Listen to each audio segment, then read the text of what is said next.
Okay, so quick disclaimer for everybody watching the stream right now. There is going to be very loud knocking throughout the house, and it's going to be picked up on my microphone. What? Like that. I did not time that, I promise you. Is it like a fucking ghost or something? It's not ghosts, it's not raccoons in the walls, and nobody's getting plowed. My dad hired people to start working on the roof, and he hired them like last month, and they're starting to work on it yesterday. So we've got like a cherry picker and like this really big cage that's taking up the entirety of the driveway, and they're like taking hammers and shovels and all these weird power tools and just scraping off all the old shingles from the roof before they put in new ones. So, yeah, I've been having to deal with that. Well, yeah, that's how long? That's something I can't.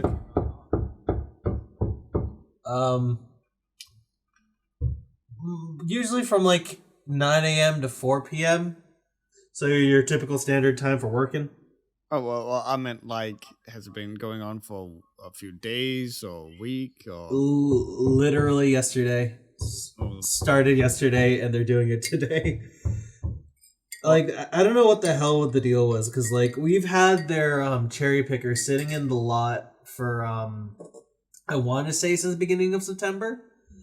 But afterwards, like they told me, oh, we're gonna start on the 27th, and I'm like, great. So now they're just gonna be banging all day. Bangingly banging. If you hear knocking, don't come rocking. No, wait, that's not how it is.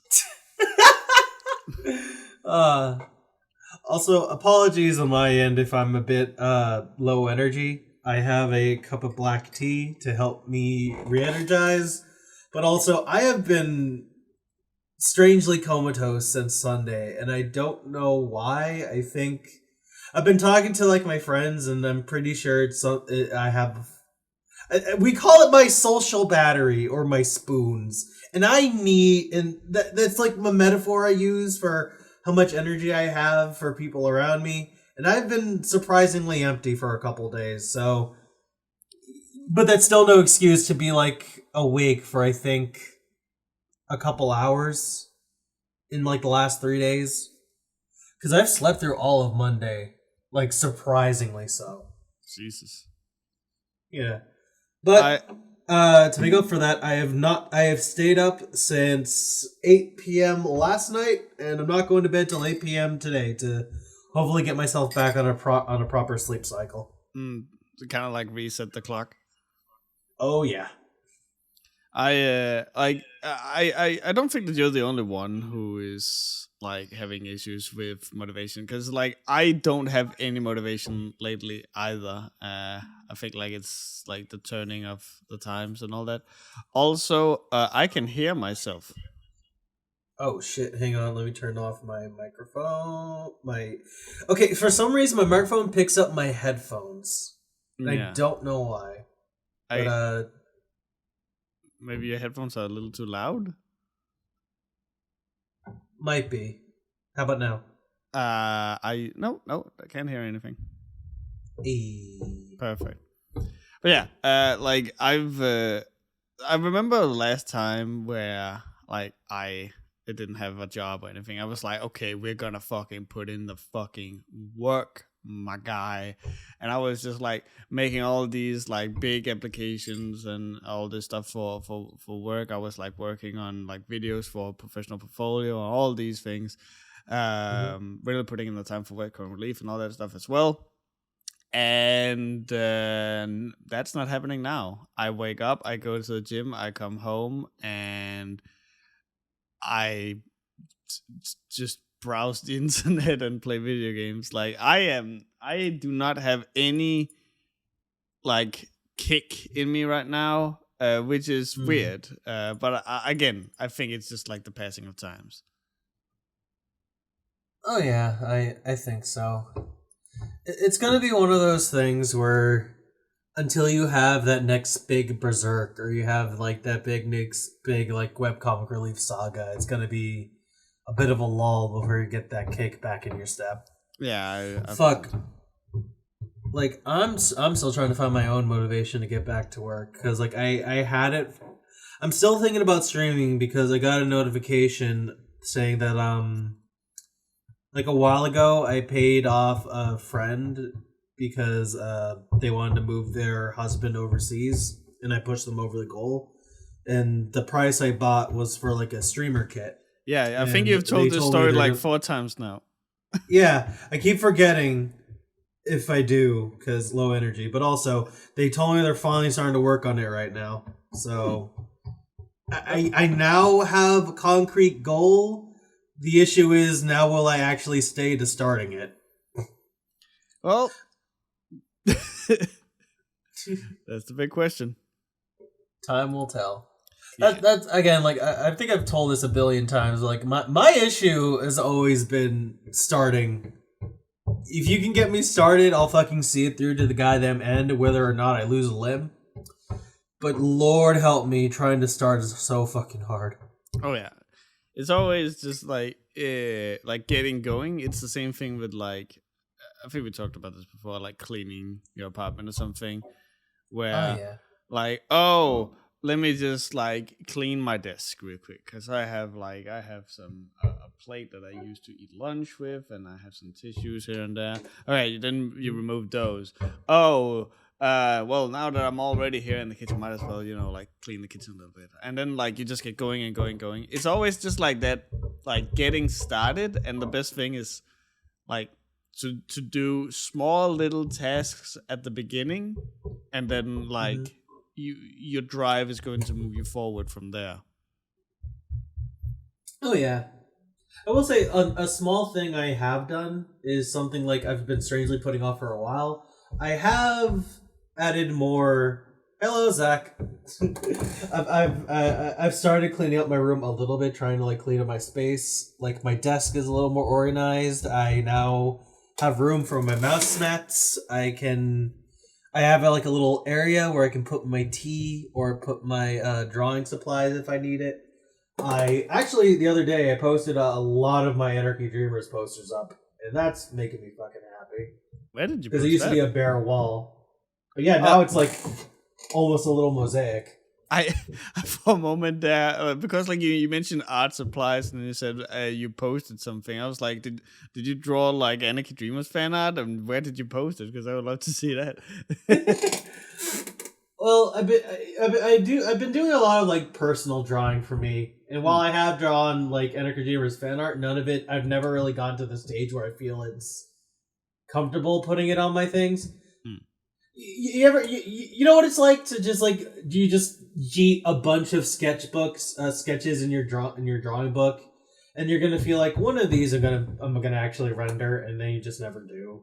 It's like it's been a while since I drew. I've had it a lot with logos, but I tend to make those like digitally. But when like I was studying, you always had to sketch them out for some fucking reason. And yeah, a lot of those were just like, oh yeah, straight into the trash you go. Yeah, that's how it is at the moment. One of these days, a good idea will come back from the war, but that day ain't today. Nah. You know, it is something we can talk about today. Something we both seen last week. It has to do with a certain anime that was animated by Trigger that has to do about a video game. My segue sucks right now. I need to drink my coffee. Fuck. You could have gone, you know what doesn't belong in the trash? You know what doesn't belong in the trash? There we go. It's Cyberpunk Edgerunners by CG Project Red and Trigger, which is a new anime series that came out on Netflix and has taken the world by storm, and for good reasons. It is honestly one of the best video game adaptation advertisement things since, let's just say, Arcane. Yeah, because it kind of is the same thing where it convinced people that, hey, go check out the game because this thing is so fucking cool. I think that the latest report I saw is that now Cyberpunk has more than 100,000 concurrent players as a result of Edgerunners, and it's only going up, which is really cool to see. And I saw that there was a hashtag that was going around, which was Cyberpunk Second Chance or something. And from what I'm seeing, like for people who are getting into it, who were initially dismissing the game due to its terrible launch, those people are having the time of their lives and are really enjoying the game. So that makes me really happy because I think I haven't mentioned, like when the game initially came out, I were like, yes, I had like some strange bugs where like a car would come flying over a fence or something out of nowhere. But honestly, like when you have like this big open world, I think like that's kind of like to be expected. So I was just having fun with it, but I did not have any of those game breaking bugs or anything like that. I know that our friend Alice, she had it for the PS4, and there it was essentially unplayable. Like you could not make out anything, like any decals in the environment or anything like that, which for a game like Cyberpunk, where so much of the character comes from the world, that was just like a massive blow. But I've always like said that I really liked Cyberpunk, even mostly because again I did not have any of the issues that many other people had.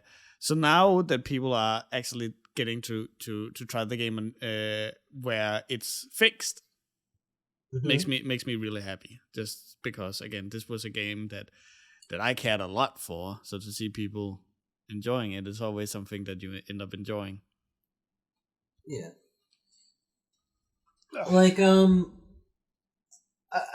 can't really say much about the game because again I haven't played it. I'm still kind of like chugging through Elden Ring thanks to Raj gifting it to me. And Cyberpunk is like I've always been in a weird relationship with like the whole Cyberpunk genre, mainly because I don't find it. It's not that it's not interesting. It's like how like it is basically just urban fantasy in a way that I can describe it, because it's like you see the shit that happens, and we're just gonna talk about like the first episodes of like Edgerunners, where like his mom ends up dying because they can't afford fucking life insurance. That's just America. Like a lot of the small details in the show are just America times 10, and it's like but like you take like the little America set dressing out aside, it is a lot of the things that are going on in that show are just beautiful, not just like visually but also like thematically, because every little thing there's something like Cyberpunk really does well, and it is like the character drama, because not all the stories have to be a happy ending, but you definitely get some of the most fleshed out characters in this kind of setting. Because when everyone's out for themselves, you kind of get to see how everyone ticks. Yeah.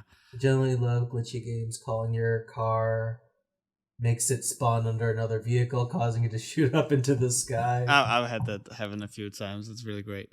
Like I agree kind of like with what you're saying. Obviously, I really love the Cyberpunk setting. And I saw someone break it down in a way that I found was really interesting, which is that Cyberpunk is interesting because it is never like one event that triggers something. This is like, there's no big villain, there's nothing. This is literally just, hey, this is how fucked up our world can be with the trajectory it's currently on, unless we do something to change it. And that's what I've really like. It's just a fucked up world where a lot of people have been so desensitized to life and humanity that now they're actively like making everything to become less human. The whole thing of how much can I chrome myself out with augmentations. The fact that it's a small part in Edgerunners, but the big club that they go to is in a morgue. Like they use the freezers where you would normally have bodies to cool down drinks. Like, this is how away from humanity that we are. Now you are a product. Now you are money. You are an investment. You are no longer a person, and that's why that's just America right now, my dude. Well, there you go. But that's why you end up having like these cool characters, is because like the world is like it's a machine. So what you as an audience typically like get attached to is the humanity in something. So the only humanity you actually get in these stories are the characters and the idea and the ordeals that they go through. So, and I feel that Cyberpunk Edgerunners really hit the nail on the head with that. I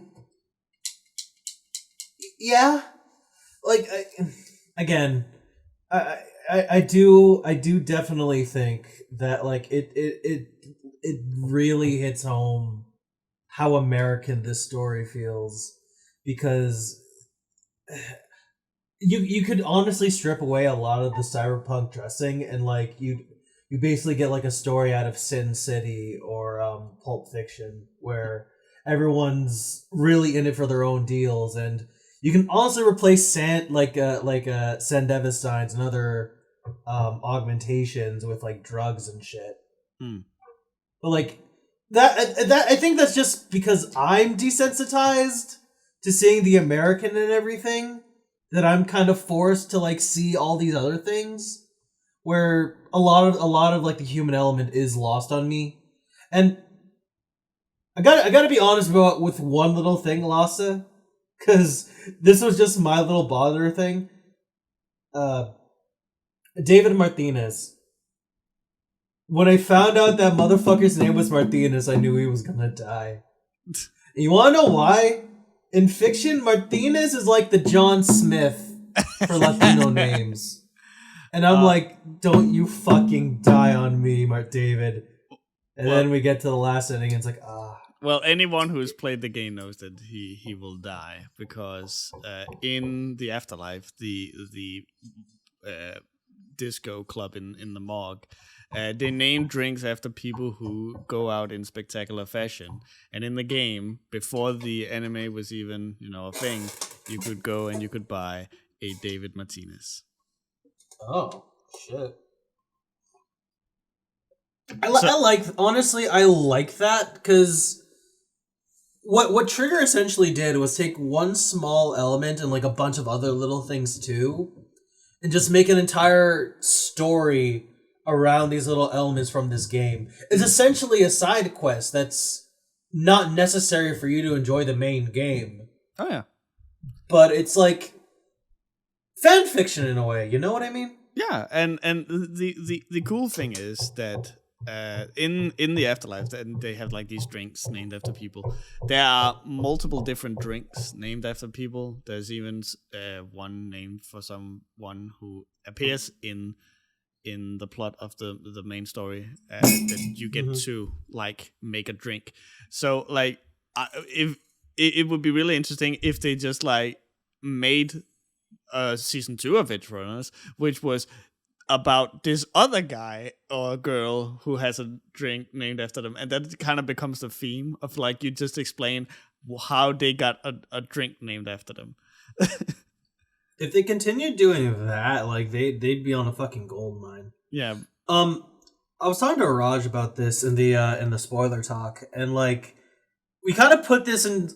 We tried to like put Edgerunners in like context of the game, and you have to like realize that I think from what like Brodeman was telling me, that motherfucker who iced them, like Adam Smasher, like he's a character in the actual game, right? Yeah. Like he's a fucking boss battle, right? Yeah. Yeah. So like we kind of like apparently in like the original game and like the original release, he was like a piss easy fight. And ever since Edgerunners came out, they actually had to beef up Adam to make him more concurrent with the series. So it didn't look like, David fucking did goddamn everything, lost his life by the skin of his teeth to barely save two of his friends.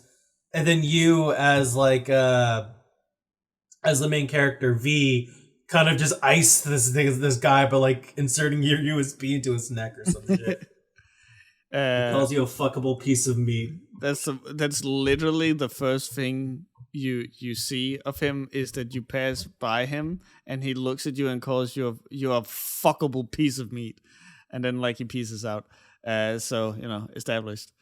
But yeah, like seeing that the cat is out of the bag. Yes, Adam Smasher ends up killing the protagonist and Rebecca, and I saw someone on Twitter talk about like this is a fucking genius marketing strategy because like they make you fucking hate a character that you are within your ability within the game to actually go and exact your revenge on. And that is such a fucking good point. Like, hey, do you not hate this guy? Guess what? You can really stick it to him in the video game.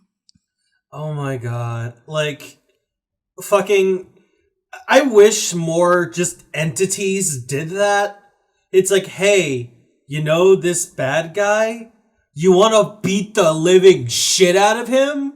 Well, guess what? Play the game, and you can punch this guy in the dick and make him call you a sissy. Or some shit like that. What's up, guys? I was just checking before I got to go, but if I didn't make it for the podcast, then it's Cloudy. You are stinky. You are stinky. Yeah. Probably. But no, like, I honestly think more media needs to do that. Just have, like, characters that make you hate them, and then just give you reason to punch them in the dick. Yeah. But like a cool thing, like I've seen 3 things in a response to, 4 things in response to Edgerunners. Obviously, this isn't one of the 4, but obviously the resurgence in Cyberpunk that we already talked about. But people after watching Edgerunners, they go to the afterlife and they buy the David Martinez drink and like record them doing that. And it's like, and it typically like accompanies with the text "A toast to the dreamers," which is like, oh, that's so cute. The second one is that people find I really want to stay at your house or whatever the fuck the song is called, like the main theme. And whenever that comes on in the radio in the car, they just like drive the car over to the side of the road and just sit there and listen to it. And the third thing is, of course, people finding Adam Smasher and just like recording them killing the fucking shit out of him. This one's for David, motherfucker. Yeah. This one's for Rebecca. And the fourth one is the huge explosion of Rebecca fan art. Oh my god. Okay, actually, 2 things I want to say about Rebecca. One, just a mini rant. I swear to fucking god, that article that Kotaku or whatever the fuck wrote about how Trigger said the loli has to stay was brilliant in a marketing standpoint because it drove up a lot of buzz, but it also brought out the worst fucking people imaginable. So? And I don't believe Rebecca's a loli. I just think a lot of people outed themselves. That's just me. But also, after I finished watching Edgerunners, I got messages from like my friends who also saw it. And one of my friends was recording his girlfriend watching the series, and she got really attached to Rebecca, unfortunately. Yeah. And he actually took a picture of the moment when Rebecca fucking died. The look, he captured it on film, and the look is priceless, and I think it perfectly encapsulates the exact reaction the intended audience needed. I'm gonna share it with you because you're my friend, but I'll ask you not to put it on the stream. Sure. Okay, but like you just need to see this fucking face. About the while you find that there was like this whole thing about like how CG Projekt Red did not want to have Rebecca in the show, as the Kotaku article pointed out, which is not completely true. I figured Because again, it's Kotaku. You cannot trust them as far as you can throw them. These are the people who made a fucking review of the Wii U launch event as it happened within one of the reporter's streams.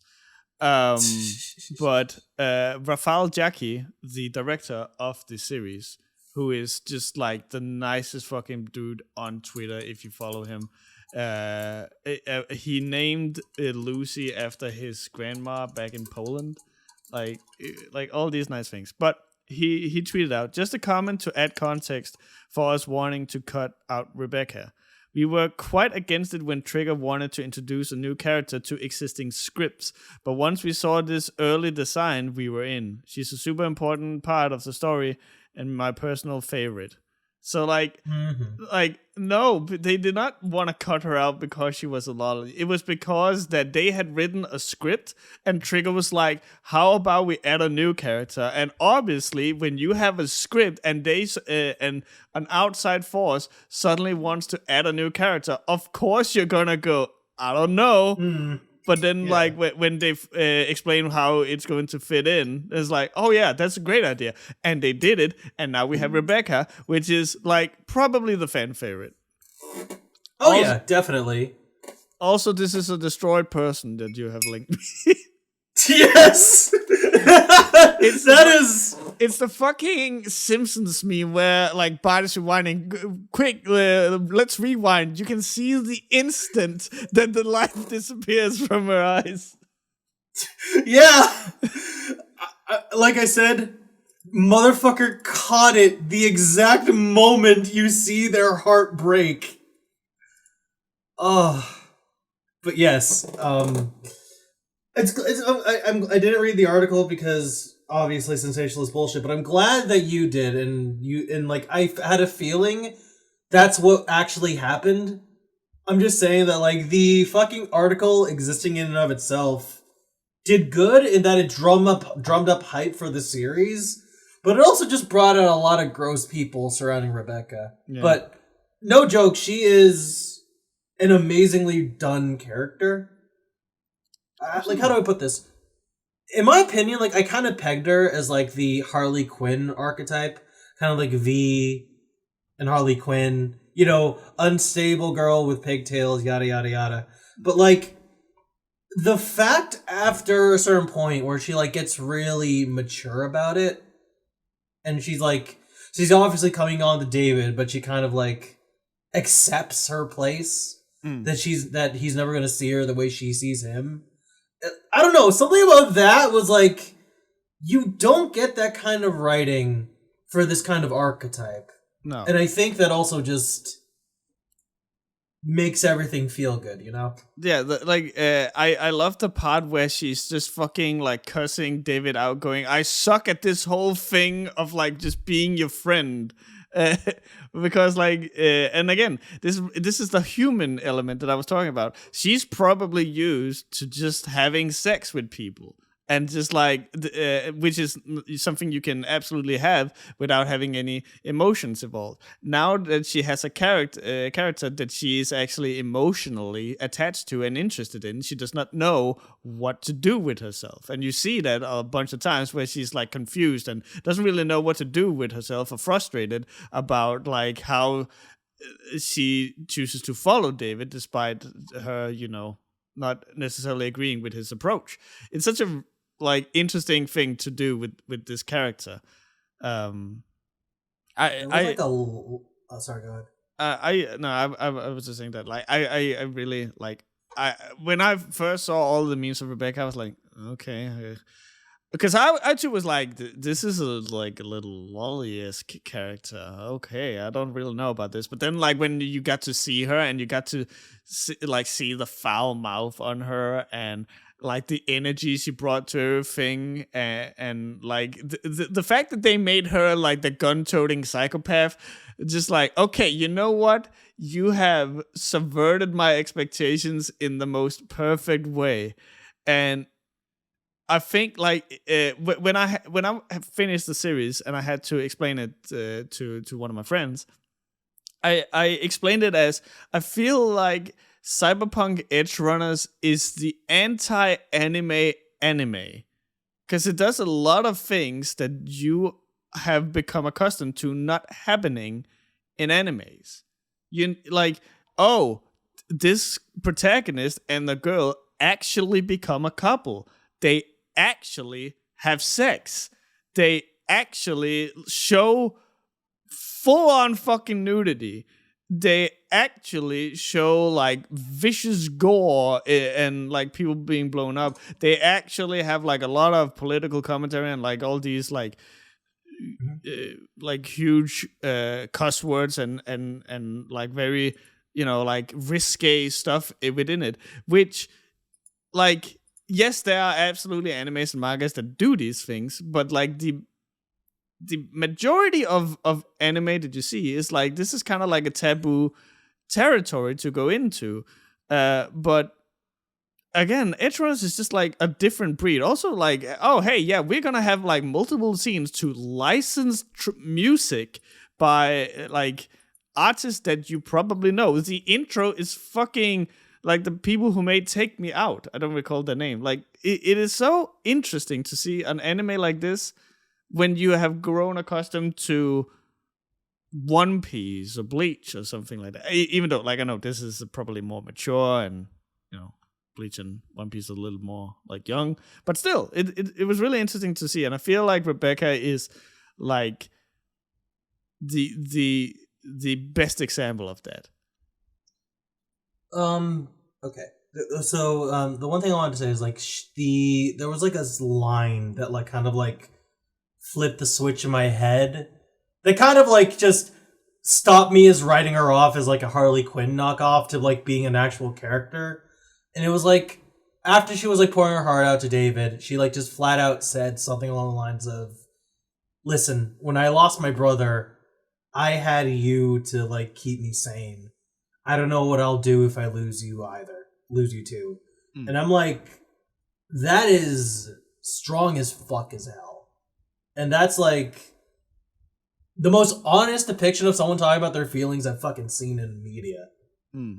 I haven't seen a lot of media, but I still think it's still fucking powerful. But I was actually I want to bring up watching Edgerunners. Like I said, this feels very fucking American, and we're like, you don't like, yeah, you're right. It does eschew a lot of the anime tropes, and I feel like that's deliberate because it doesn't feel like you're watching an anime. No. It feels like you're watching an American like drama, like an American tragedy, like a fucking, like I said, a story out of Sin City. I don't know if you've seen. No, you've definitely seen like Cowboy Bebop, and it does the same fucking thing. Yeah, it is an anime because it's made like a fucking Western show. Yeah, it's made like a Western noir. Yeah, exactly. Like oh, I almost want to call Cyberpunk Edgerunners a noir because like if you do strip away a lot of the thematic elements, it does follow a lot of the same beats, if you know what I mean. Oh, it is 100% a noir. Even like the director even came out and was like, "This is like the structure of a noir that we followed while making Edgerunners. Like, it is 100% of a noir." Okay, yeah, then no, that only like proves my point more, because like it is one of those things that basically just shows like anime doesn't have to be this whole mishmash of tropes. You can have them, but you can also literally just do this and it works super fucking well. Yeah. Oh yeah, and it's like and you dead ass fucking carry a video game out of the fucking grave because of it. Yeah. Like, I'll say this because, like, Cyberpunk did have its redemption arc. Like, it was working behind the scenes post-launch to make it back to the quality it wanted to be from the start. But this definitely, like, brought people back to the game, no question. Oh, yeah, absolutely. Yeah. And it makes me happy. Also, just, like, there's been a bunch of stuff done as a response to Edgerunners. Like, you can find where Rebecca dies in the game and find her gun laying there. You can get David Martinez's jacket. You can, I think that you can find the apartment where Maine explodes himself, and like before that apartment was just like you couldn't get to it, but now you can, and everything is just like burnt down. So like they've definitely done some things to make that like it feel like Edgerunners actually took part in this world, and that's really cool. And that's like a thing with a lot of like joint media. Usually when you have something that advertises the game, it doesn't like, you don't normally see this kind of coexisting thing. Usually the anime exists to just advertise the game, and then the game hogs all the spotlight. And that's not the case here. Like, it's the game showing respect back to the source material that brought back all these fans. It's like, here are all these little details that the show introduced. Here's all the little things just put together, and it's like wonderful. And if like Cyberpunk and Trigger kept doing more of this, I can guarantee like it's gonna just explode again and again, way more and better quality, and it's gonna move past the disastrous launch it admittedly had. Yeah. Yikes. Yeah. Like, Go on. No, you go ahead. Go ahead. Also, just like, I, as a huge fan of Trigger, even though like I have only watched their Gurren Lagann and Kill la Kill, but to be fair, those are also bangers. But as a fan of Trigger, I also just have to say, like, what a good fucking studio to get to work on a Cyberpunk game. Their use of insane colors and excessive expression and all these things, and the hyperviolence, what a perfect fucking fit for Cyberpunk. You could do you could do Mappa, or you could have the people who do Madhouse. You could have the people who do Demon Slayer, like all these different things, and you could have like a fine product. But I feel like for a setting like Cyberpunk that is so much about expression and like bright colors and all this stuff, I feel like no one is as good at that as Trigger, and the designs of the characters in and of themselves just speaks volumes to that. I fucking love David Martinez's design. Oh yeah, like my dude, everybody, like everyone is just everyone's just striking in their own ways, like from David to Maine to Rebecca to fucking Lisa. Just everyone's got like little details that like just sorry, what? The Kiwi, I fucking loved her design. Kiwi, oh fucking the whole thing with like the mask. Like I saw like a fan art of like if people thought Kiwi could just like interchange the mask with like different mouth things, and I thought it was the coolest fucking shit. Like it wasn't just a mask. Like she like could like change it for different jaws and stuff for different applications. That's a thing. That like in the very not in the very first, but in the actual first real trailer after like the reveal trailer for Cyberpunk, you see a girl sitting in front of a mirror as she's doing her makeup, and you only see her from the nose up, and then like the camera zooms out and you see that she just straight up doesn't have any like bottom, like jaw or anything, and is laying on the dresser in front of her as she's doing her makeup. This is just a thing that you do in this world. Like, there's even advertisements in Cyberpunk of you can now get the new super deluxe jaw that where you have a mouth on each side of your cheeks and and in the middle, so you can now suck 3 dicks at once. Amazing. Yeah, they call it faceplate. Oh well, there you go. So like Well, there you go.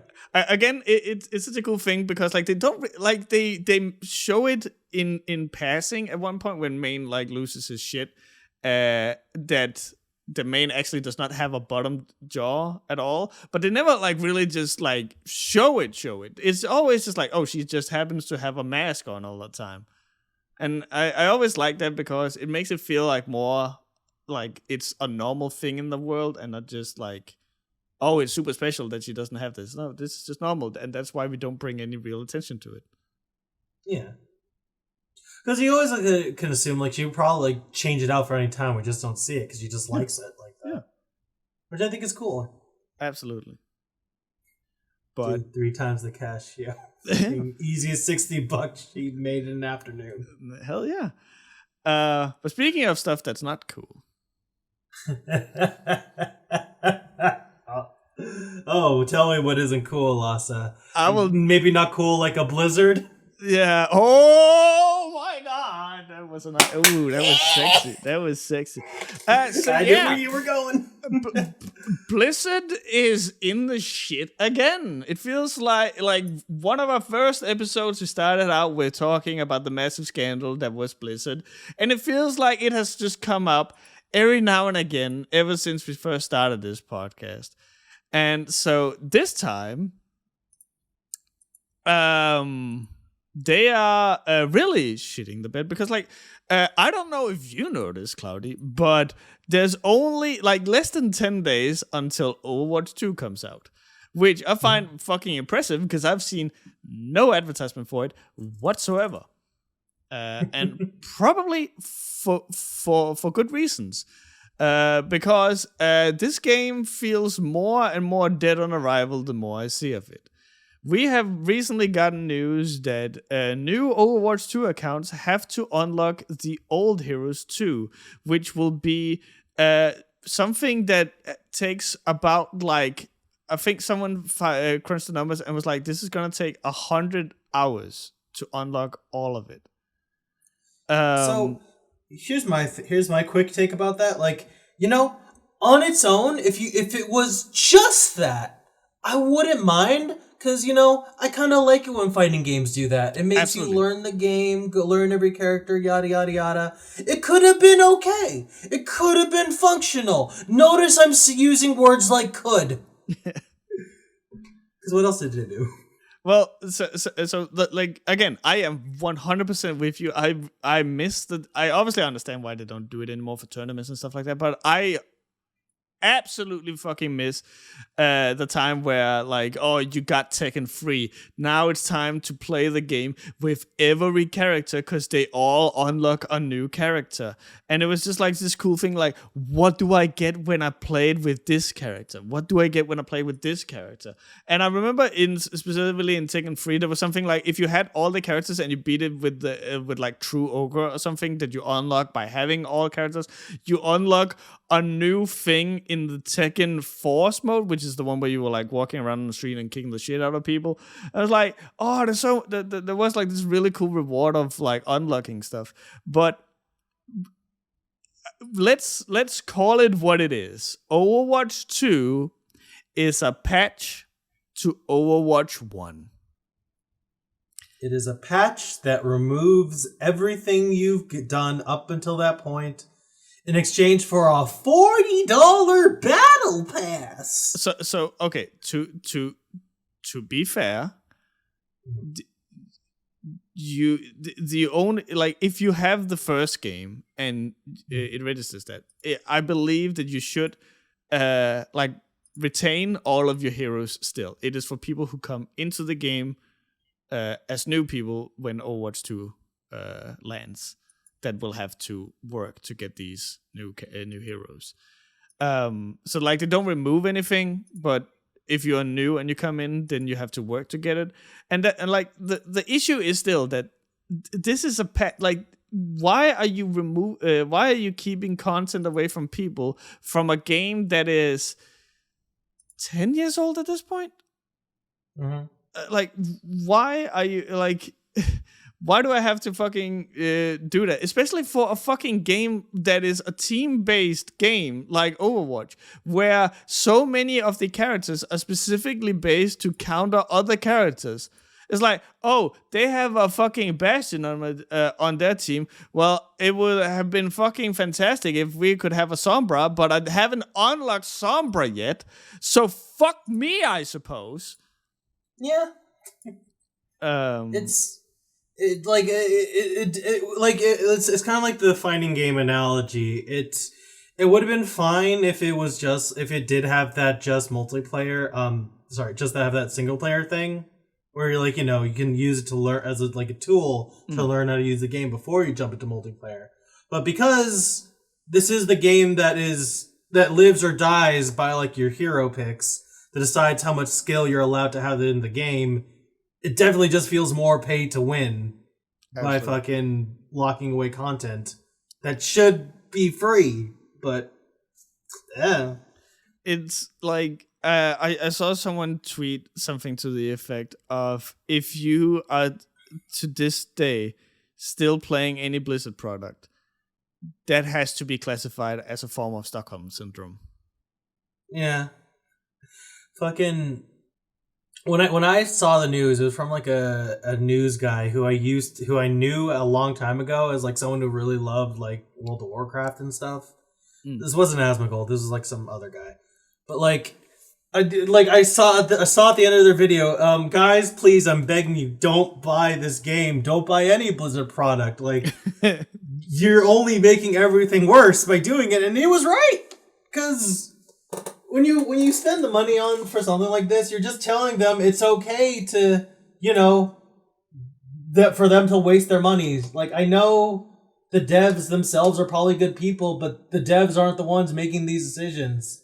It's the fucking people at the top. Yeah. Your Bobby Koticks and your weird people in the Cosby suite.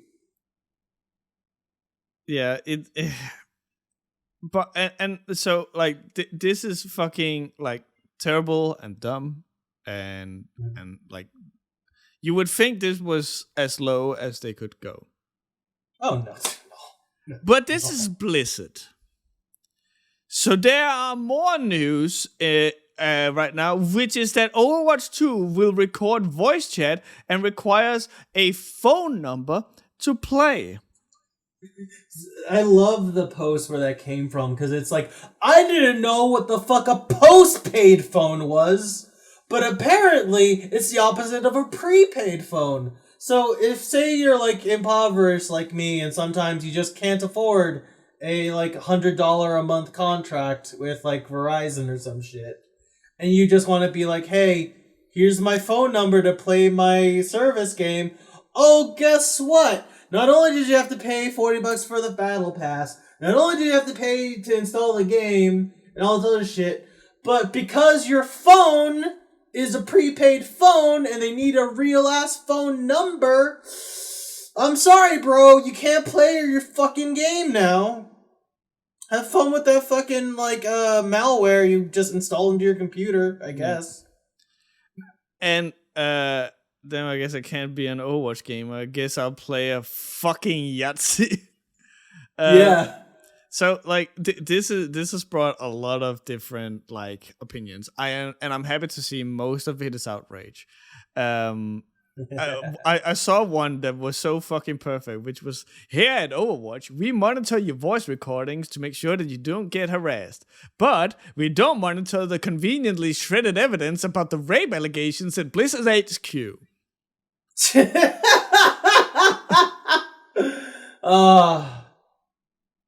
I love it. Yeah. I want them to just fail wholeheartedly. Because how can you defend this at this point? I don't know. Like, and again, it needs to be stressed. With what we know now of the people at Blizzard, there is a not 0% chance that the voice recordings of you will be used for masturbation material. I mean, yeah. They'll get into a room, gather their jack off crystals, and just wank off to your lewd sayings during a match. And like I remember, so I posted this in the chat the other day, and Hayden was like this is a joke, right? Like surely this isn't real, and like he was 100% genuine, like no, this can't be. And then like I found the article, but then I found something better, which was the fucking official Overwatch thing saying this themselves. Oh no! Which is like, oh well, there, like you don't get much more like than that, and like skimming through it makes me fucking like super curious about like the state of things, because they say that it's to make sure that like they can probably take precautions for cheaters and bad apples within the scene. So like, oh, we can ban them, and like if we ban like say your phone number, then you cannot make another account or anything like that and like jump back in and continue to be a dick online. And that is an interesting point, but it's just like they can already ban you down to your hardware IDs. They have done this consistently over time. This is like them wanting your voice chat recordings and phone number and all that shit is literally just so they can sell it off to other people. I want to imagine what kind of like Google AdSense is gonna pay for some random white kid screaming like the N-word at their opponent for like playing, I don't know, Soldier or some shit. I don't know either, but it does raise an interesting thing. I don't know if you saw this, but there was like this huge kerfuffle about Facebook, because they were thinking about like taking Facebook out of Europe, because in Europe we have very strict data laws about like who can retain our information and what information people can retain. Didn't he have to go in front of the UN, and it wasn't really a good look for the UN because everyone there was like a fossil? I don't recall actually. I didn't follow it that much, but okay. like we in Denmark we have in Europe we have the GDPR, which is basically just like you if a company has your data, you have to agree to it. They may not like take that data without you knowing it. You have to willingly make sure that like you give consent to them having your data. And if they have like a breach in the security and they fear that your information may have been, like what's it called? Compromised? Yeah, compromised. Thank you. Then they are required by law to tell you. And and the interesting part is that this goes for any user in Europe. So even if like you're an American company, you have to do this, and you have to do this for every piece of data that can identify you without, any confusion. So like if you have, so if like you have ball tickler 52 as your email address, that is obviously not going to identify you, but your fucking phone number is 100% going to do that. So this like opens a whole new fucking thing where Blizzard will now have your fucking phone number, and with the laws of GDPR, you are entitled to at any point contact the company and say, I want you to expunge all the data that you have on me. I am not okay with you having my data, and they are required by law to delete that data. I am like, if you want to do a little bit of cheeky trolling, and you are located in Europe, I'm just throwing it out there, but you could call Blizzard and go, I don't want you to do this, and they will have to delete your phone number. And then the question becomes, how is it then legal to deny your access to a video game by you refusing for them to have your data? So now you like, what is the legal implications here? This could become like a massive legal problem for Blizzard. I hope so. Yeah. Because, like, I want to point this out. Like, how I was talking about how you get so desensitized as an American watching Cyberpunk because you see their cartoonishly evil thing is just commonplace. Yeah. And, like I said, we don't have that in America. You are lucky if you can reach a human to like look at this information, but you kind of have to assume all of your shit is already out there for somebody to sell. That's just normal. But like overseas, where that's where people actually give a shit, like that's amazing. So to think that they're willing to, they have the fucking balls to push this. Do you think that they're trying to self-implode? Do you think that they're doing this on purpose to try like to kill themselves as a company? No. Like this is a thing that I've seen like a lot of people bring up. I've seen it about animes, I've seen it about comics, I've seen it about video games, where people are like, "Oh yeah, they are actively trying to like make something bad." No one ever tries to actively make some. Asterisk. There are the people who like want to make something cringy, like just for attention and stuff like that. That's not what like I'm talking about. Like earnest products that are like, like where their identity is not like, oh, I'm so wacky and cringy or anything. Such as Overwatch. Like Overwatch obviously wants to be taken serious in like to some degree. No one actively like goes out of their way to make something bad. Like we're talking multi-million-dollars to destroy yourself. Like that doesn't make any sense at all. All these working hours, like what, like it just imagine what would the fucking team meeting be? It's like, Paul, I see that you made Trace's ass slightly bigger. That is a good thing, so we can't have that. Like, obviously, the people within the company are believing that they are doing good things. So, like, again, with the Trace ass, it's like, oh, I see that you made it better. That's a good thing because, like, it helps with her design or something. Like, that is the mentality that people within the company obviously have. I don't think that anyone would actively try and self-destruct like this. This is just a bunch of people who are terribly out of touch, who don't know, who I don't think have ever gotten any repercussions of their bad actions, because Blizzard fanboys are something different. Blizzard fanboys will support anything. Hey, this fucking Battle for Azeroth or whatever. No, I don't even recall what the last expansion for World of Warcraft is, but hey, all of you hate this. Like even Blizzard fans say that they hate this, but in the same breath they will say, "But I'm gonna check it out because it might be good." No, if like you hate this, don't support it. And you hated the other one too, but they're like, "No, but I gotta. It's part of me. It's what I do. I play World of Warcraft. I play Overwatch. I play."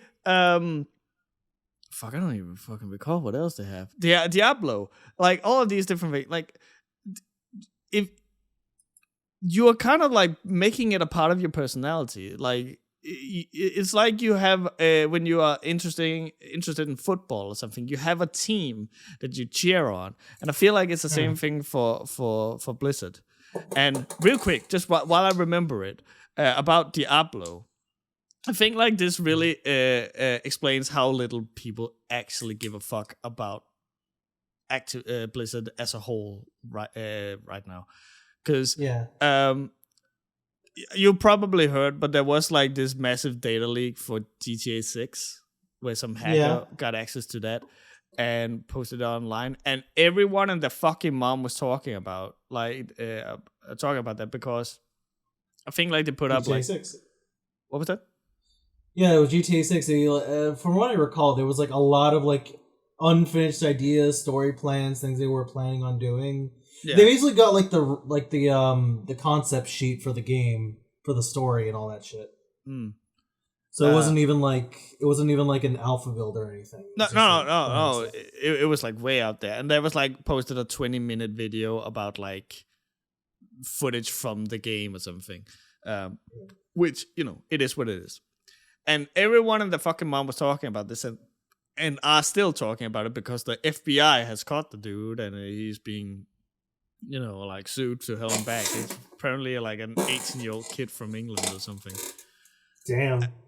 So like, there's all this stuff going on. The same week, a 90-minute video from the new Diablo was also leaked online. Have you heard anything about that, Cloudy? No, I didn't even know that happened. Exactly. Damn. This is how little people give a fuck about this. Like, oh, a big flagship new Diablo game. Surely people are going to be hyped for it. Oh, there's 90 minutes of footage from the video game? No one. Fucking silence. Nobody gives a fuck. Man. It's crazy too, because like I remember when they first dropped the new Diablo, like it was just like a little teaser trailer. I remember there were people going wild and begging for it, and now it's like, who gives a fuck?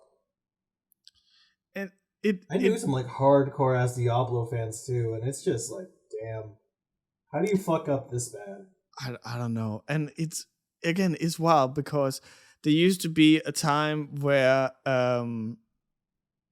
you like Blizzard was like Pixar, where oh shit, a game by Blizzard, it's going to be well. I was always like a little tentative about that, like even ever since Warcraft 3 I was like but like everyone in the fucking mouth, oh my god, this is a Blizzard game, this is top quality, this is going to be fucking amazing. And every time that it came out, it really like, even I, as a Blizzard hater, will admit it fucking set the bar. Diablo 2, fucking amazing, and the whole visual style and the way that they presented a strategy game like Warcraft 3, absolutely fucking amazing. When Overwatch came out, I remember this was like that, and the time where Pokemon Go first launched is the closest that I believe that humanity has ever been to like global peace. Like, oh yeah, like it was fucking amazing.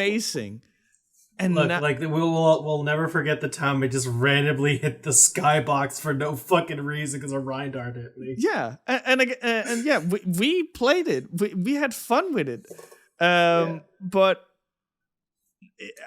I don't recall when it was, but there was a time where it was like, oh my god, yes, a Blizzard game, and now it's like, ew, no, a Blizzard game. It has become a thing that you say with disgust, a thing that you say with scorn. It's no longer a sign of quality. It is a sign of like people out of touch and people who are blatantly, and I do mean blatantly, something I have been bringing up since time memorial, blatantly steals designs and story beats. I'm reading a tweet here. Yeah. I like how Overwatch went from being this really neat new FPS game from beloved video game developer Blizzard to a miserable shit show of bad decisions from reviled video game developer Blizzard. The funniest thing I remember is that it was called it's the TF2 killer. Yeah. And it's just hilarious. That shit is being held together by spaghetti and a single PNG of a coconut. It has not had an update in 5 years. It is overrun with bots where it's like virtually unplayable, like in like the normal gameplay, and it still is outlived Overwatch. Yeah. We're calling it 2. Overwatch 2 it's basically Overwatch 1 with a new patch, and it's just honestly dead on arrival. TF2 has beat that Overwatch 2. Overwatch 2. I'm still shocked that whatever the fuck the Fox girl is. Like I thought that was just a diva skin when she came out. Yeah, Kuriko and to or think something. She's like, yeah. Who I did a little bit of digging. She's like the third Japanese ninja character they made next to Hanzo and Genji. Yeah. Which I don't know, I remember seeing like a couple tweets getting really mad about it. Because it's like that's literally the only thing you do in Japan. Ninjas. Well, yeah. These people are so fucking out of touch with Asia that it's fucking comical. There was this one time where like I think it was when Sombra, who's like a hacker or something, when she first came out, there was like a bunch of different emails, like in-universe emails that they posted that she had supposedly hacked or something. And when you read those emails, it's from someone who's talking to someone else in Japan, and it's basically just like early 2000s weep shit. Yeah. Like Ohio, Cloudy-kun. I look forward to going to the very kawaii onsen where we can have a nice kawaii bath. It's going to be super sugoi, and then we're going to eat sushi by made with sashimi that's been cut with katana, and really just like, what do I know from anime and Japanese movies? I'm just gonna throw that shit in there. It was like the most cringy shit I have ever fucking seen. I do want to say, if there really was fucking like sashimi cut by katana, that would actually be pretty fucking cool. But still, it's like, that's not a good look. Again, I'm paraphrasing, but you know. I know, but it was like, hey, what is the most cringy Japanese tropes we can do? Which makes me laugh because fucking after the whole blitzchung thing with them trying to bend the knee to China the whole goddamn time, you think they give a little modicum of research than none at all. Isn't it interesting? At least with their fucking diversity chart. Oh yeah, with the diversity program or whatever the fuck. But isn't it fucking wild that there's not a single Chinese character? Like there's no one you could make a fucking cool character that's based on the Three Kingdoms or something like that. The only Chinese one who kind of fits is Mei, but she's not really her whole even though she's Chinese, her whole deal is Antarctica. Yeah. So you still got a point there. You could maybe go with fucking what's the robot called? Orisa? No, not that robot. The monk.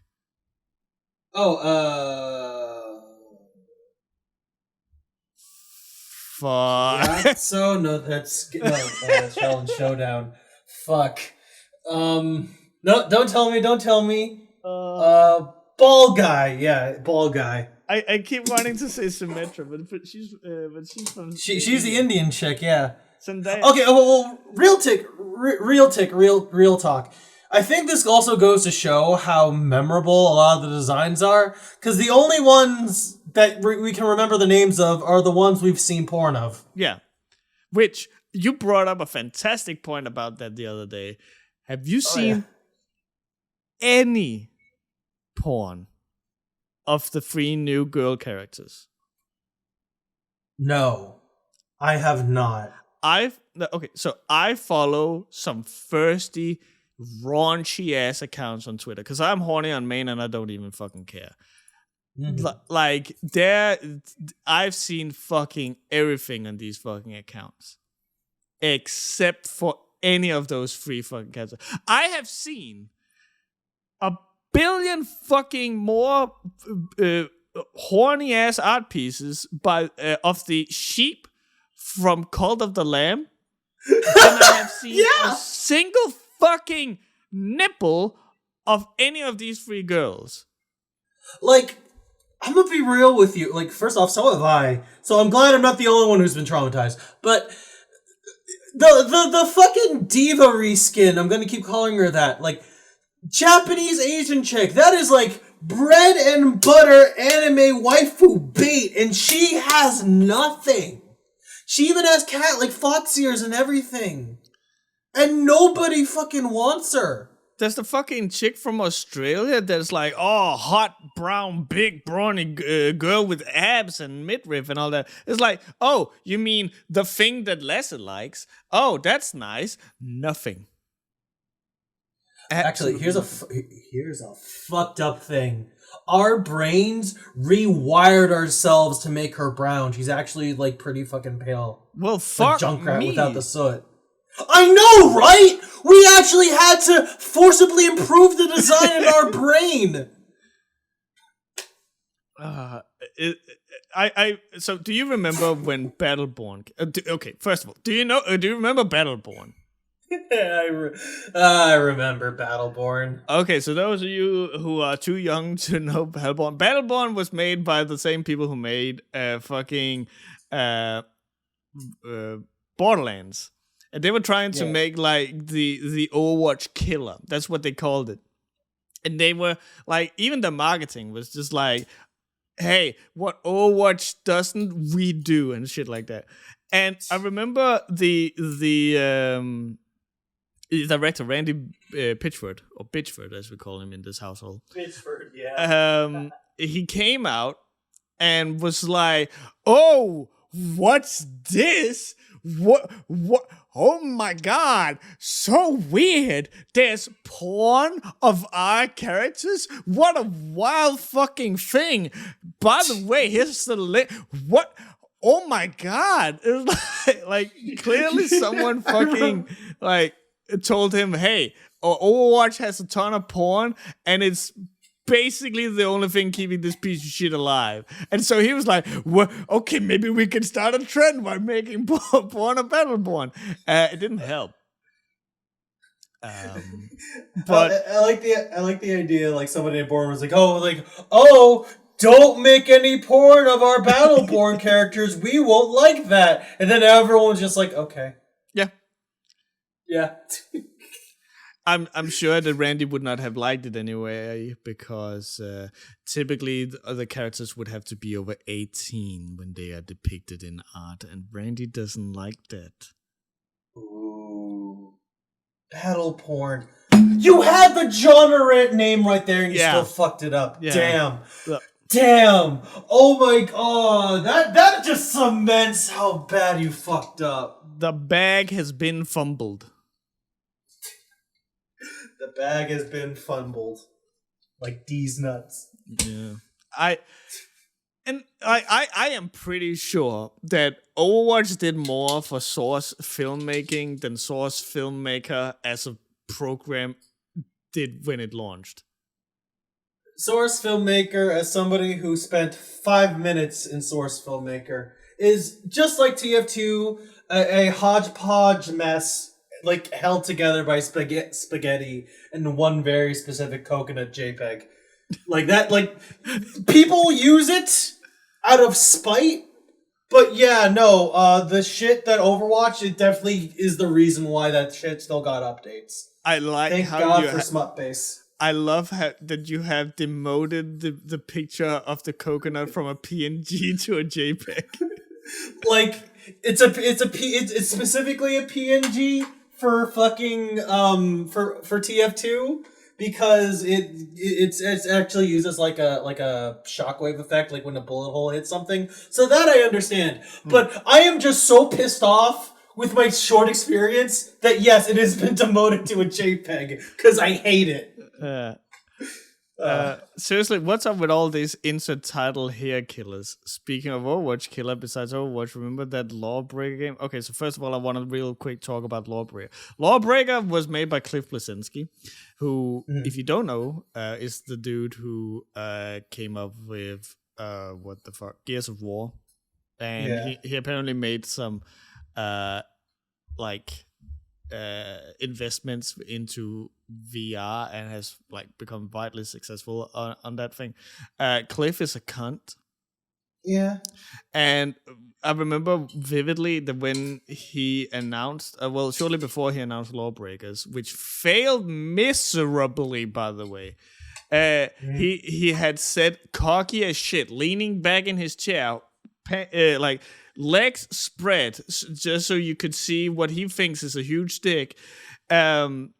going, I felt like coming back from retirement to make another $1 million IP. I wonder if the $1 million IP that he was talking about was the millions of dollars that got thrown into a pit, because it sure as fuck didn't go into Lawbreakers. But $1 million IP, $1 million in a pit. Yeah, no, it makes sense. Yeah.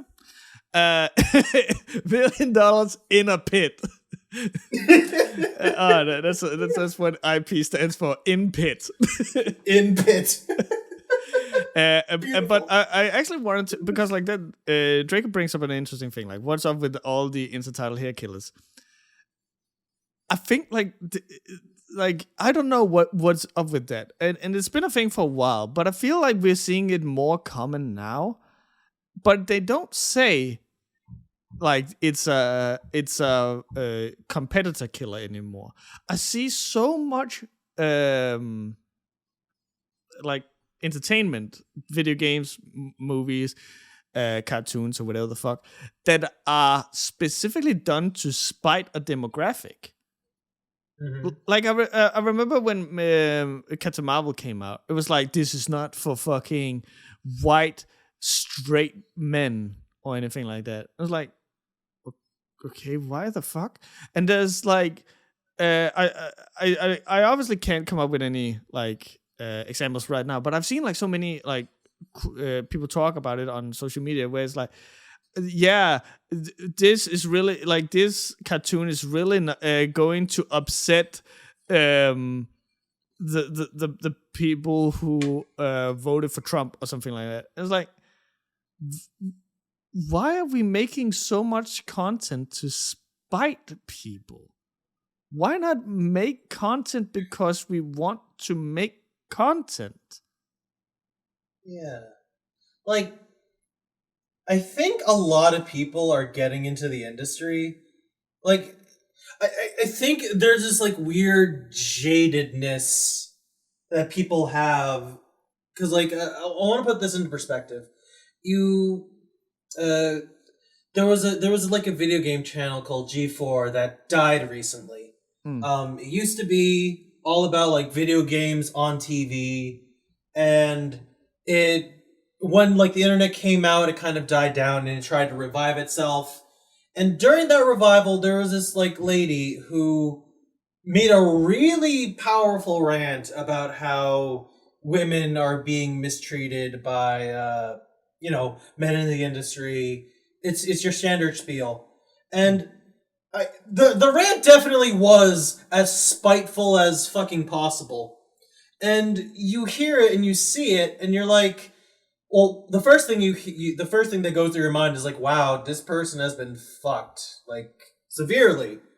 And I can't really blame them.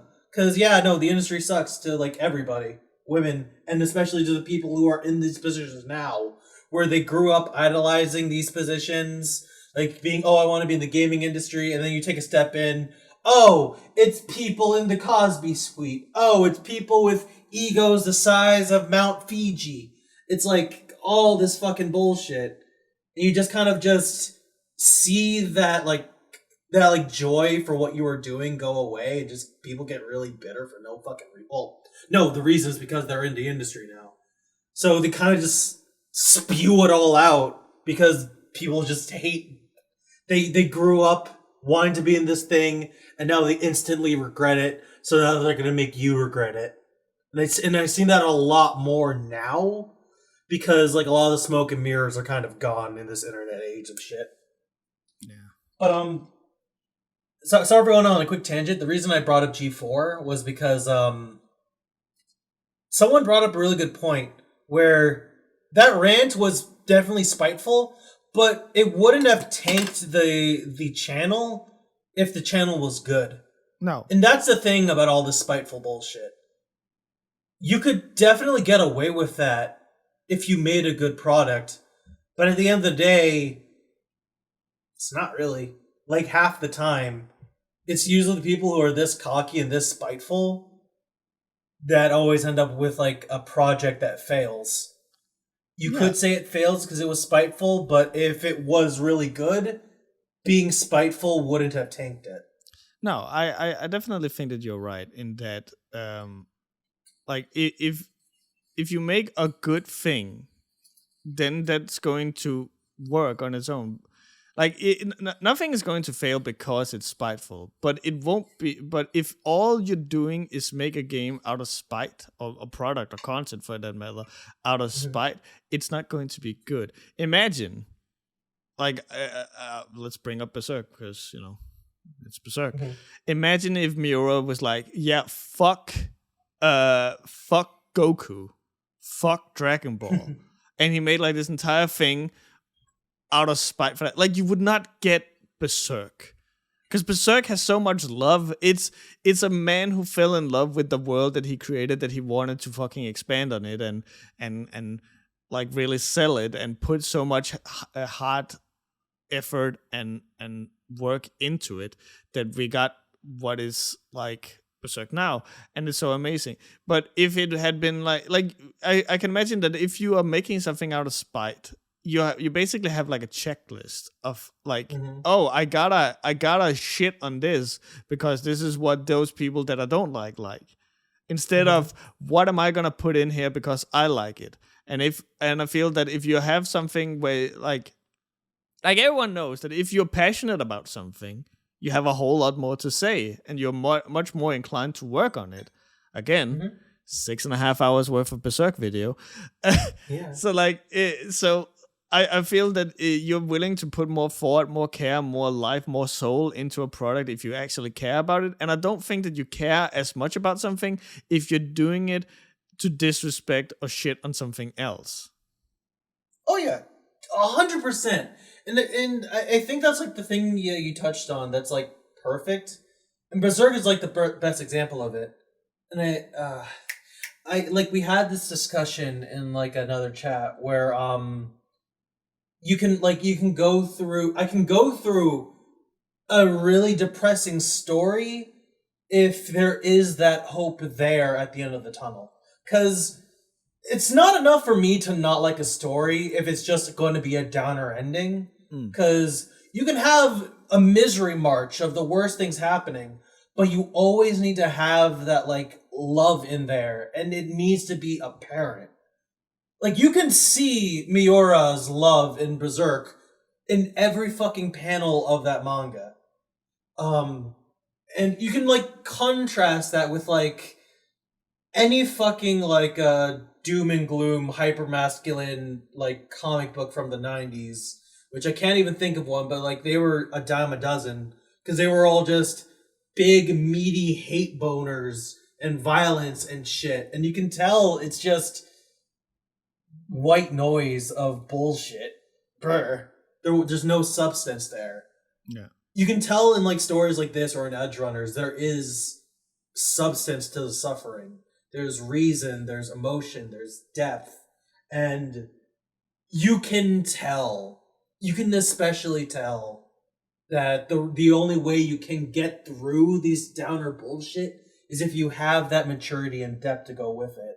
And that's just a lot of things, a lot of content nowadays just doesn't have. If they think, oh, meaty spite, I hate you, that's gonna... People like hatred, people like to bitch on the internet, this will get popular. I'll get my 10 minutes of fame, and then they'll talk about me forever, and then it's 5 minutes on Twitter, and boom, we don't give a shit. Yeah. I remember, I don't want to make this like super political or anything, but I remember when the Batgirl series started with Ruby Rose, I think her name is. Very good actress if you give her proper direction, and also beautiful to boot. But that's beside the point. From what I saw, I think I saw 1 or 2 episodes of it. From what I saw, there was so much fucking man hate in that. Like, this is the bat suit, it's perfect. And Ruby is like, it will be when it fits a woman. Like,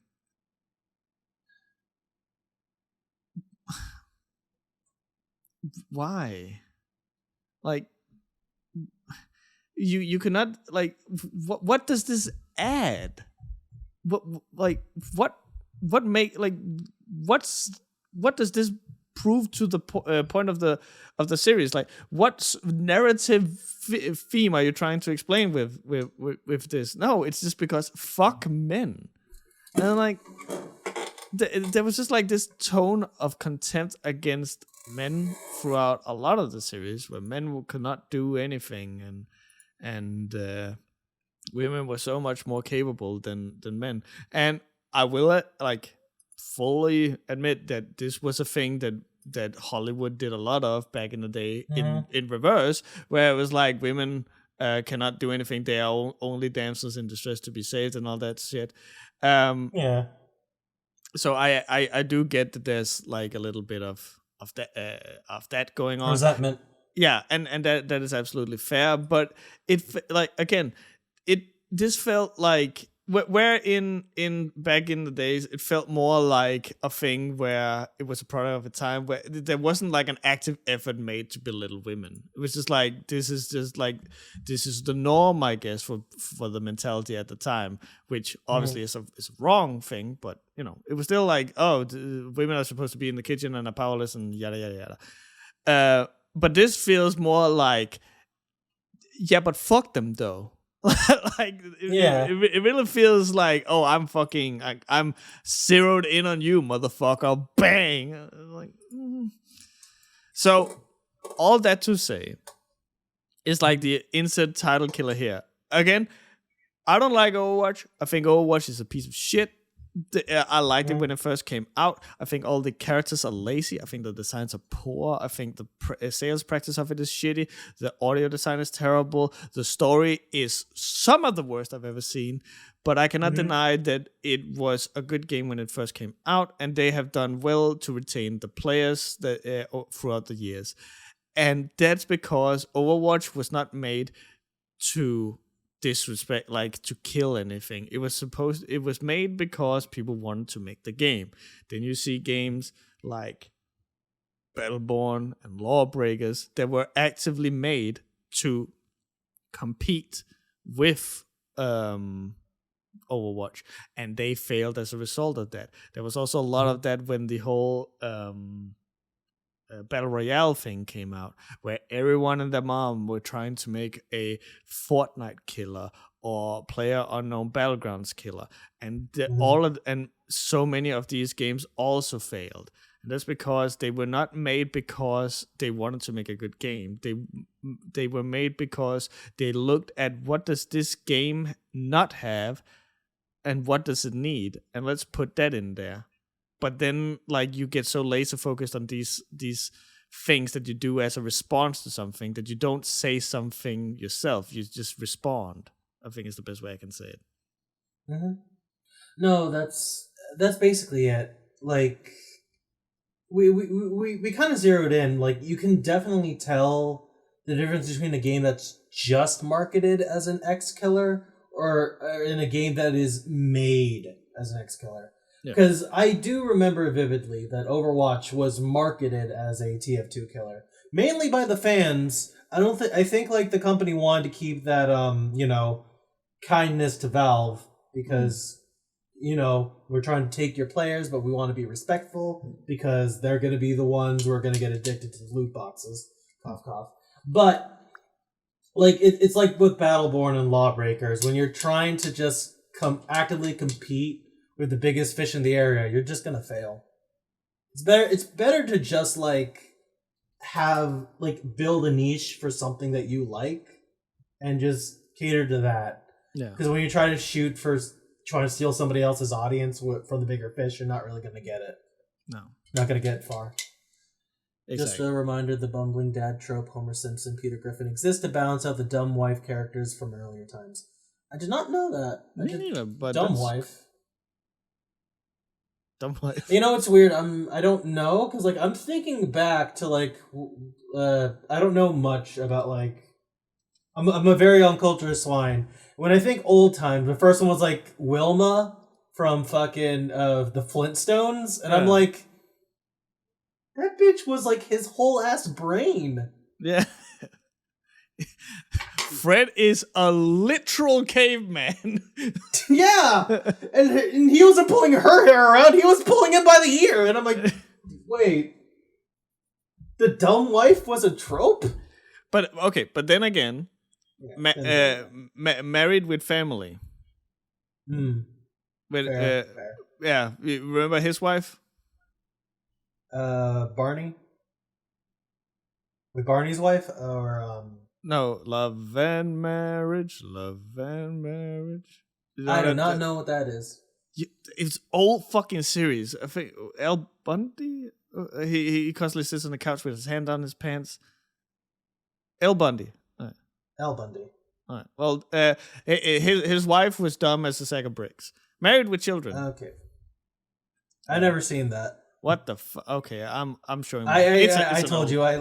Listen. I never had a mozzarella stick till 2017. What the fuck? I am a very sheltered child. Very apropos, I guess. Actually, fun fact: I had my first bologna sandwich 2 days ago. I've never actually had a bologna sandwich, so I can't comment on that. Okay, but I know the Americans in the chat are gonna crucify me for that. Okay. Well, yeah, but that show, old sitcom from way back in the day. Al's wife was the dumbest cunt in the world. Okay.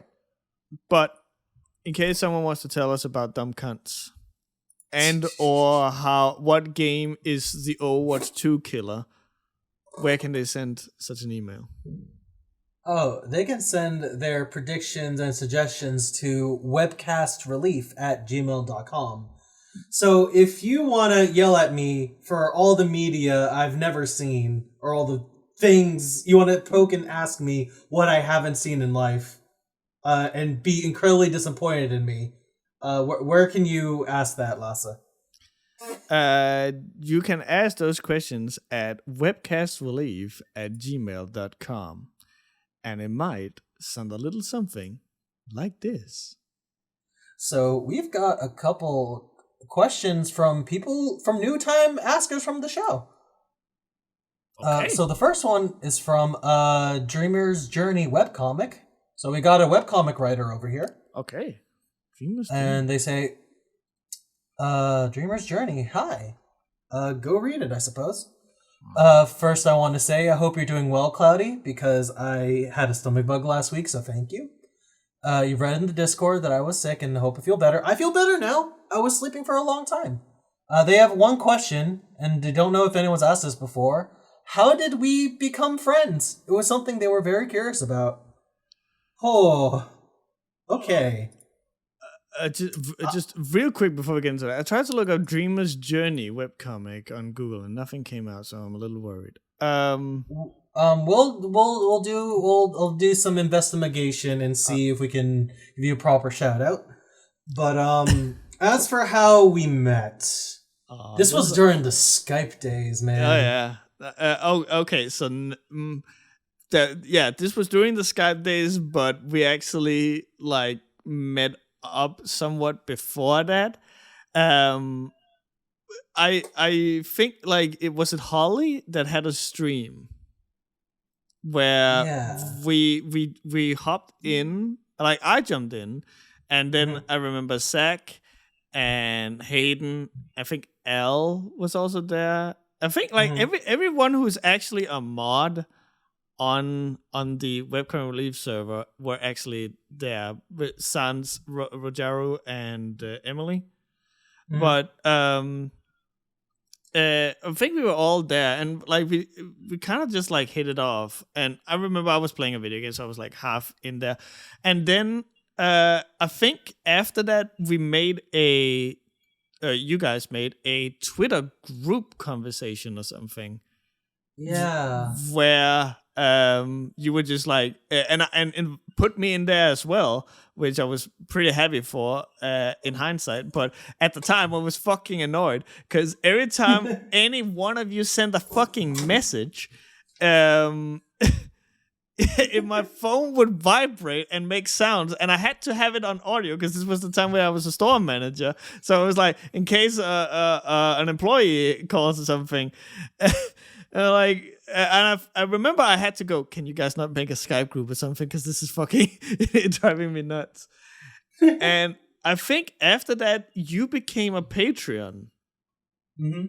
And you had a webcomic / flash animation thing that you wanted to make, and we didn't really end up talking a whole lot about that because I think you more or less just came in swinging going, "Hey man, do you like JoJo?" And we just started basically, and we just started talking about how cool JoJo's Bizarre Adventure was, and we found out that oh hey, this guy's pretty cool, and vice versa, I think, and I think like it kind of like stayed at that level for a time. And I remember when I made my Asura's Wrath Let's Play on my gaming channel. Yeah. I believe you watched that, and we ended up talking about how cool Asura's Wrath was. And was it you that suggested like, hey, I can play the part of Yasha? Yeah. Yeah, because we were just excited about this and like, oh man, it'd be cool if this was like 2-player, and I'm like, oh wait, no, we could do the Yasha thing together. Because like I'm always kind of like in the background watching this shit anyway. Yeah, so you got to voice Yasha in that? Oh well, like obviously not voice it, but like pretend that you were that character, because like the Asura's Wrath Let's Play is like just like letting out your inner child, like, you know, when you were playing video games as a kid and you would like, ugh, when you got hit, like you would say the sound when you got hit, like fully immerse yourself in it, which was fucking like the best. And it was just like dopamine in like childlike form. I loved it. Yeah, and I would play it and I would send it to you, and then you would react to it and record your voice, and I would then edit it in. I think like after that we just started like I at least on my half I started going, well, okay, like this is because like this was a very niche thing, like this is very how do you say it? It's very like you open yourself up. This is kind of embarrassing, like to immerse yourself in this, because like we are full on like yelling out stuff and like being dramatic and shit, like just like going off of the top of the head. So I was like, this is actually pretty cool that this dude is willing to just like do this exact thing, because like this is not something I can imagine a lot of people would be okay with, because again, it's childish in lack of better words. So that someone wanted to do that. And then after we made the Discord, I think like that's when you and we really started talking amongst ourselves about everything. Like I think like we had some times where, hey, this person in the Discord is being a fucknut, and we would talk about that. But then as time passed, we started like just talking about everything and nothing. Yeah, and just friend stuff. Yeah, and then like when we decided to make the podcast, you would like basically just take I'm if you want I can co-host, and I'm like, perfect, because I don't want like just to sit here and talk to nothing because I can't do that. It's like I'm like hesitant about like streaming alone, because like, you know, all I got is chat, but then again I realize I'm one of those people who kind of zeroes in on the game anyway, so it'd be nice to like have something to bounce off with, but like definitely with like a podcast setting, it's just more fun to have somebody to, you know, exchange information with. And I like that you and I are like we agree with each other a lot, and we also disagree a lot, especially with like the beginning of the podcast, because we got heated for no reason sometimes, especially with like the Dragon Ball argument. Yeah, and again, I will admit to fault on that one. I will admit, like there what definitely was a point where we were just circling around agreeing with each other, but we were just yelling anyway. Yeah, it's like, wait, why are we fighting? Yeah, it ended up being like, I am disagreeing with you because you have become my enemy, but you're actually saying the exact thing that I'm saying, so what the fuck are we doing now? Basically. But that's just what friends do, bro. Yeah. Like, aside from like, you know, the pot, like the before the like the Skype group and like the Twitter group and all that, I guess it was just like it was just like a rolling start from like the beginning. Like from earliest, it was just I think like when you and I really first started talking was when I asked for like that Patreon advice for that series I was gonna do. Which, by the way, that series I was going to do, I did ended up putting it on hold because I ended up like rewriting everything the way I thought it was gonna be. And now it's so big I don't want to touch it. So right now I'm working on a smaller project now, hopefully. You guys were the actual Dragon Ball. The real Dragon Balls were the balls we fondled along the way. Wait.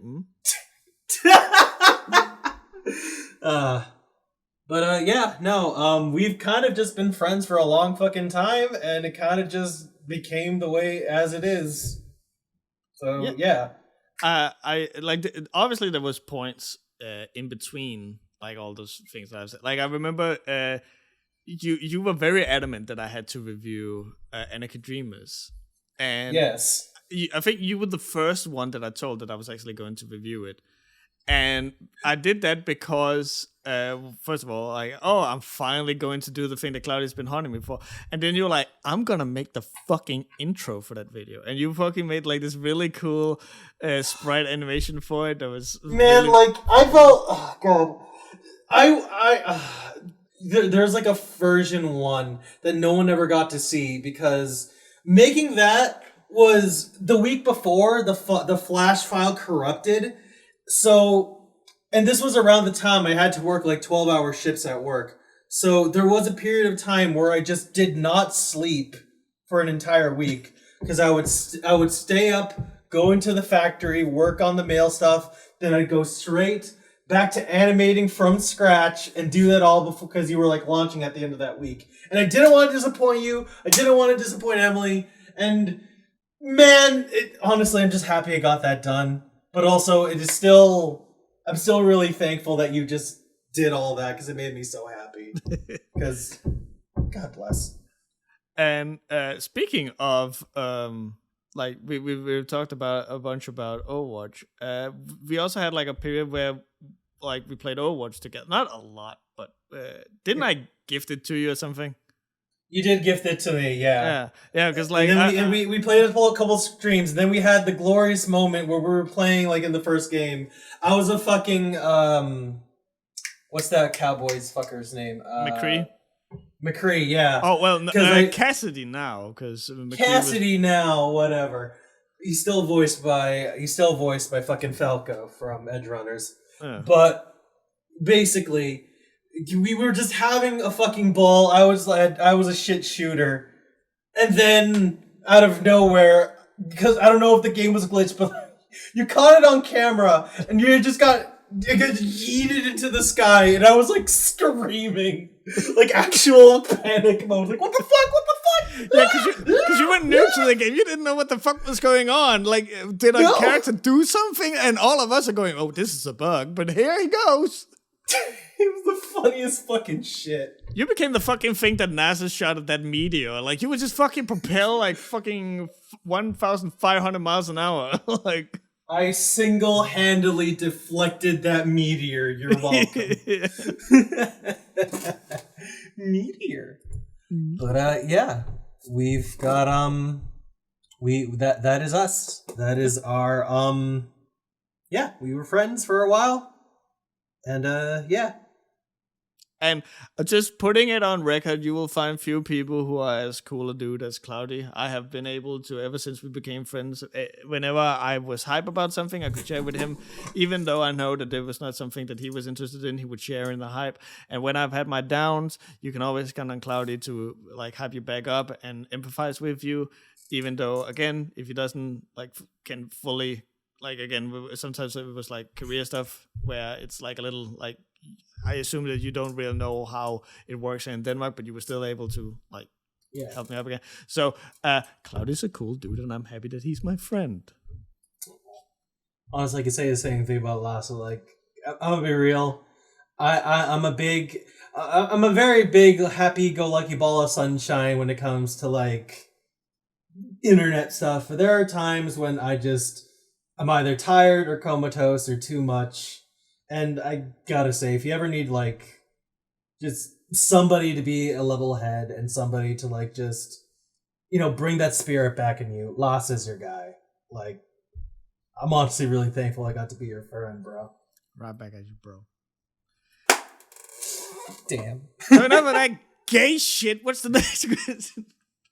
Well, aside from talking about your big meaty quack, let's see. We got a question from a Graham Welch, and they say Cyberpunk. So Cyberpunk is seeing an uptick in players. ... Shit, that's the whole fucking email. That's it? Yeah, that's the whole fucking email. I'm gonna just send it to you right now. Yeah, it is. Yes. I real quick. So I did some because like I was kind of interested in the whole like cyberpunk thing, as like just as a genre, and I looked it up, and I actually didn't know this, but cyberpunk is the first and original punk series. Like all these like different like steampunk and what the fuck is Sunshine Punk or whatever the fuck, like all these other punks, they came after Cyberpunk. Cyberpunk is the original. I did not know probably not Cyberpunk the brand, but definitely like the genre. Yeah, the genre. It came as a result of a book where a guy was like, where he wanted to make like a sci-fi thing of centered around criminals, and so like he wanted to find something that explained like sci-fi and criminals, and that's how he ended up on the cyberpunk. And cyberpunk has then like later kind of transitioned into not just being like criminals, but being like as a response to the corrupt society that it's within. Yeah. And very like anti-establishment, yeah. Yeah, and I think that Raj put it the best, which is that it like that works perfectly for cyberpunk, but then you have something like steampunk where it's just like, oh hey, there's a bunch of steam. What are you punk against? Like, what are you rebelling against? Good fucking fashion. And like when I read that, I was just laughing my fucking ass off. Like I don't know enough about steampunk to say anything about the thematic woes or throws, but I do know it is very much an aesthetic. I don't know what much else about it, but it is an aesthetic, and like at least cyberpunk, you can tell there's a little bit extra meat going on. Yeah, hold on. I think I found a quote. Well, not a quote because it's from myself, but I think I put it pretty well. And I'm just gonna like quote myself here real quick. It's a post I made in the Discord. I think that's a great way to put it, that the whole political thing is so ill-fitting for cyberpunk. Because again, the world is beyond fucked. There are no sides. Any left-wing politician can be bought out or hacked to become a right-wing politician or vice versa. The world of cyberpunk is an uncaring machine that has ceased to be influenced by the masses. So the genre chooses to focus on the one thing you can do something about, yourself. That's punk. That's punk. And as Anchor Dreamers told us, you only care you care about yourself, and caring is punk. Caring is punk. Caring is punk. Yeah. Yeah. So yeah. I think that's like the only question. Yeah, that's a podcast. Just a real quick, like here at the finish line. This video is not gonna go up on the Webcast Relief channel. No, it's not. Where can we find this re-upload? Where? We have gotten a new home on the YouTube site called SideQuest with 2 eyes. That's where the podcast is gonna go in the future. I'm going to try and like we started the podcast out about talking about like motivation and like fucking doing stuff. I have been meaning to do this ever since that I posted the video about like the different channels, but I am slowly but surely going to take all the videos from the main site and upload them to SideQuest and then remove them from the main site. So all of the webcast relief is going to appear on SideQuest. All of the other old vlogs and all this shit also going to appear on SideQuest. So don't, like, in case you came in here at the end and you wanted to see what this all is all about, obviously we're still going to be on your usual streaming platforms, but in case you want the video of it, we will be on SideQuest. Yeah. Plus, you can also see other experimental videos like Designer Reacts or any other, maybe the Adobruary. Maybe Adobe. There's some time left until February, and I have found out that I cannot do Adobe while I'm working a 9 to 5. So Adobe is only going to appear in case I do not have any work at the time. But I obviously I want to get back to work, but Adobe is fucking fun to do. So I kind of a little bit hope that I can still do that. We'll figure it out. One step at a time. Keep moving forward, everybody. Keep moving forward. I'll see you guys next time. Take care. Bye, everyone. Hey.